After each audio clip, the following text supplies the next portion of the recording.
एक तरफ आप कहते हैं कि पाकिस्तान आपसे छोटा देश है, छोटा मुल्क समझते हैं आप रकबे के लिहाज से, आबादी के लिहाज से, जिस तरह भी समझ लें, और फिर साथ आपके हवास पे हर वक्त पाकिस्तान ही सवार रहता है। इतनी साजिशें क्यों करते हैं?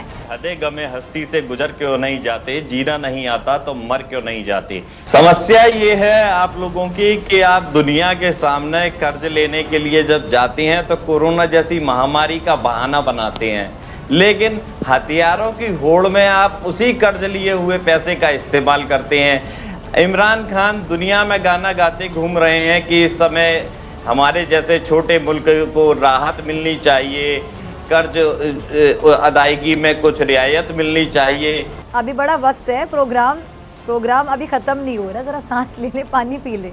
क्या कह रहे हैं दुबे जी? मुझे कुछ समझ नहीं आ रहा।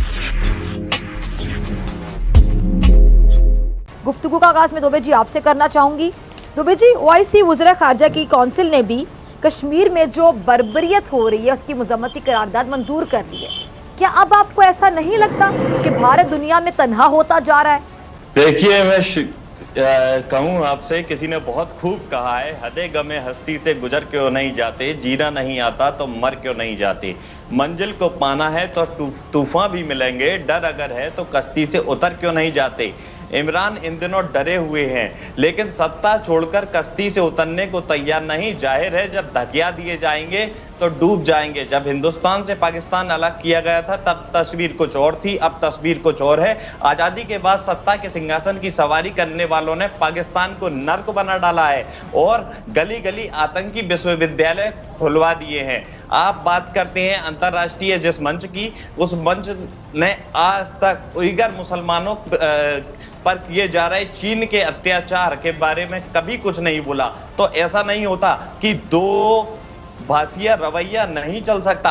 जब कभी सत्ता खतरे में पाकिस्तान में नजर आती है, सरकार को, इमरान खान को भारत विरोधी नफरत के इंजेक्शन आवाम को लगाया जाता है। जरा भी रहम पाकिस्तानी आवाम के दिलों में क्यों नहीं जागती? मैं पूछना चाहता हूं इमरान खान जी से, नफरत की आग में झोंक कर क्यों पाकिस्तानी हुकूमत आवाम का शोषण करना चाहती है? मुद्दों से ध्यान भटकाकर गाला बिस्किट जैसे ये तो आपकी बीजेपी की गवर्नमेंट करती है, नरेंद्र मोदी करते हैं अपने जनता के साथ। ये तो नरेंद्र मोदी साहब करते हैं, आप गलत नाम ले गए। आप कह रहे हैं पाकिस्तान के प्राइम मिनिस्टर ऐसा करते हैं। नहीं मचाई जाती। याद कीजिए आईएसआई के पूर्व प्रमुख लेफ्टिनेंट जनरल दुरानी के इंटरव्यू को, उन्होंने क्या कहा? उन्होंने भी साफ तौर पर यही माना कि पाकिस्तान को भारत से खतरा नहीं है, बल्कि उसे अपने भीतर की समस्याओं से निपटने की जरूरत है। क्या आपके पूर्व अधिकारी आईएसआई के झूठ बोलेंगे? आप बोल दीजिए कि आपके अधिकारी झूठे हैं। नहीं, आपके एक अधिकारी ने जैसे तैसे कर सच बोला है, पहली बार सच बोला है।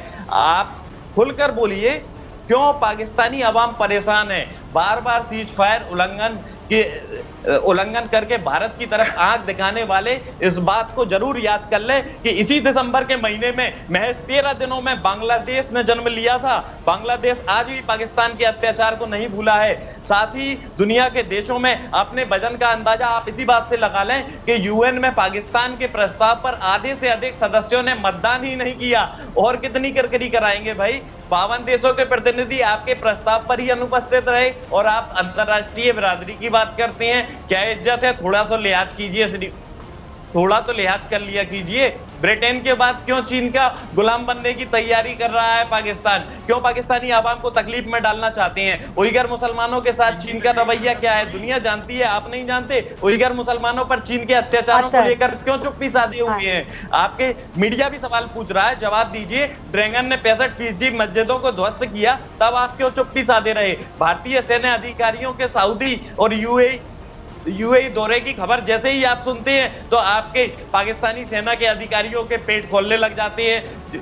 अभी तक मेट्रो ट्रेन ठीक तरीके से चला नहीं पाते और बात करते हैं लड़ाकू हवाई जहाज उड़ाने की। अभी बड़ा वक्त है, प्रोग्राम अभी खत्म नहीं हो रहा, जरा सांस ले ले, पानी पी ले। क्या कह रहे हैं दुबे जी? मुझे कुछ समझ नहीं आ रही। आप कुछ समझ पाए? कौन सी बातें कर रहे हैं?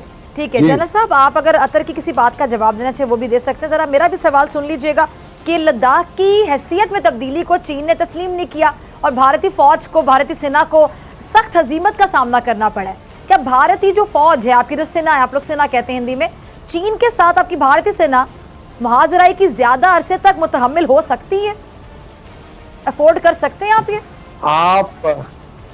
आप बिल्कुल फिक्र ना करें हमारा, मैं आपको यकीन दिलाना चाहता हूं कि हमारी फौज है जो कि पिछले तकरीबन 30 सालों से सियाचिन में 21,000 फुट की ऊंचाई पर पूरे साल रहती है। 15,000 फुट की ऊंचाई पर ईस्टर्न लद्दाख में ऑपरेट करने में वी हैव नो प्रॉब्लम्स। तो thank you for your concern, but आप बिल्कुल फिक्र ना करें। अब जूते वूते मिल जाते हैं उनको, कहते थे हमारे जूते भी हमारे पास नहीं होते, हमें मेडिकल भी नहीं दिया जाता, बड़े एहतजाज भी होते रहे फौज के। आप तो जनरल रैंक पे रिटायर हुए हैं, तो आपको सब बहुत ज्यादा फिक्र होगी जनरल साहब। अब जूते वगैरह दिए जाते हैं जब इतनी ऊंचाई पर उनको भेजा जाता है? आपके लोगों की वहां बड़ी किरकिरी हो चुकी है, तो आप ना बात करें तो ठीक है।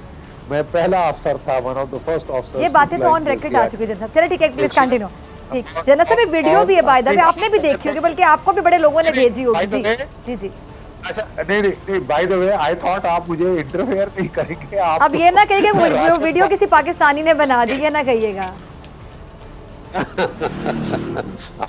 वो कहते हैं किसी तरह पाकिस्तान के साथ कुछ हम करें, कुछ यहाँ फॉल्स फ्लैग ऑपरेशन में कुछ अचीव कर ले, ताकि दुनिया के सामने हमारी कुछ स्पेस सेविंग हो जाए, जो चाइनीज ने हमारे साथ किया है। और चाइनीज ने बड़ा क्लियरली कह दिया है, अगर आपने सीपैक के ऊपर कोई नजर रखी, सीपैक को आपने मैली आंख से देखा, तो हम आपकी ईंट से ईंट बजा देंगे। अब आप मुझे बताएं, पैम्स मूडी से ज्यादा मैं समझता हूँ कि और कौन अच्छा दुश्मन हो सकता है इंडिया का, जो उन्होंने एक्सटर्नली और इंटरनली जो उन्होंने इंडिया की हालत जो है वो कर दी।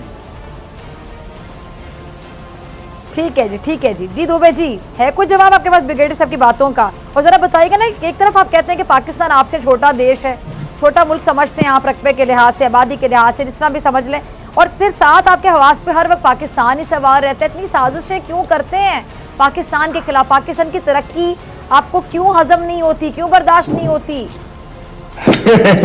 समस्या ये है आप लोगों की कि आप दुनिया के सामने कर्ज लेने के लिए जब जाते हैं तो कोरोना जैसी महामारी का बहाना बनाते हैं, लेकिन हथियारों की होड़ में आप उसी कर्ज लिए हुए पैसे का इस्तेमाल करते हैं। इमरान खान दुनिया में गाना गाते घूम रहे हैं कि इस समय हमारे जैसे छोटे मुल्क को राहत मिलनी चाहिए, कर्ज अदायगी में कुछ रियायत मिलनी चाहिए, लेकिन नहीं, हथियारों की होड़ में पाकिस्तान हमेशा आगे है, पॉल्यूशन फैलाने में पाकिस्तान हमेशा आगे है।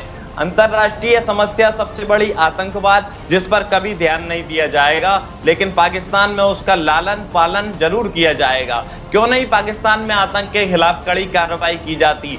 क्यों पाकिस्तानी सेना लादेन को नहीं मार पाई जबकि वो वहीं छुपा बैठा था? अगर आतंक के खिलाफ लगाम लगाने में आपका देश सक्षम नहीं है तो आप भारत से आतंक के खिलाफ कार्रवाई में सहयोग के लिए गुहार लगा सकते हैं, शायद आपको मदद मिल जाए। लेकिन मुश्किल ये है कि आतंक से लड़ने की इच्छा शक्ति इमरान सरकार के पास नहीं, इमरान खान के पास नहीं। और जान लीजिए कि बिगड़ैल बेटों को सुधारना भारत वालों को अच्छी तरह आता है। अब कुछ ढका छुपा नहीं है, पूरी दुनिया ने तस्वीर देखी है। अभी कुछ देर पहले आप वीडियो की बात कर रही थी, आपके देश का वीडियो वायरल हुआ है, पूरी दुनिया ने देखा कि कैसे दूल्हे को एक शादी में AK-47 राइफल दहशतगर्दी के लिए खून बहाने को दी जाती है। मौजूदा हालात में इमरान डरे हुए हैं। जब उनकी तानाशाही का विरोध तेज होने लगा तो उन्होंने विरोधियों को बिना किसी आरोप गायब कराना शुरू कर दिया और मानवाधिकार की धज्जियां उड़ाना शुरू कर दी।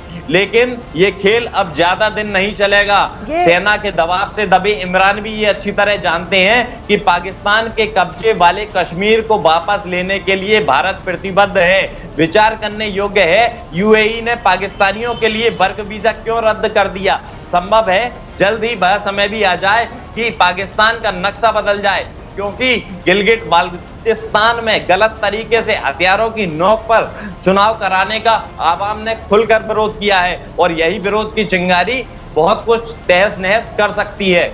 गजब रवैया है साहब, कैसा रवैया है ये? कोरोना के नाम पर दुनिया से कर्ज मुक्ति की गुहार लगाते हैं और हथियारों को होड़ में सबसे आगे।